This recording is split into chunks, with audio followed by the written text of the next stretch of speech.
ప్రభు నామమున అందరికీ శుభోదయం. ఈరోజు దేవుని వాగ్దానం ఏమనగా, కీర్తనలు 18వ అధ్యాయము 1వ వచనము. యెహోవా నా బలమా, నేను నిన్ను ప్రేమించుచున్నాను.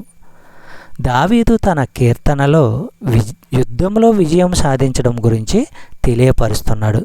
ఇది యుద్ధరంగంలో విజయం సాధించిన వీరుడి పాట.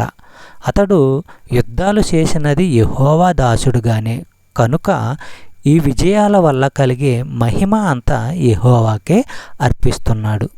ఇప్పుడు విశ్వాసుల యుద్ధాలు ఆధ్యాత్మికమైనవి. మన అంతరంగంలోని పాపముతోనూ భ్రష్ట స్వభావంతోనూ బయట ఉన్న సైతానుతోనూ వాడి అనుసరుల మోకతోనూ మనము పోరాడాలి.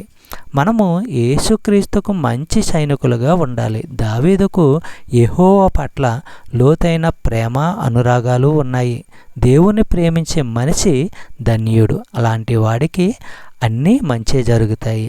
అతని విజయ రహస్యము అదే అవుతుంది. యుద్ధంలో దేవుడే దావీదు బలము. చెప్పబడిన వాగ్దానము దేవుడు దీవించి ఆశీర్వదించును గాక. ఆమేన్.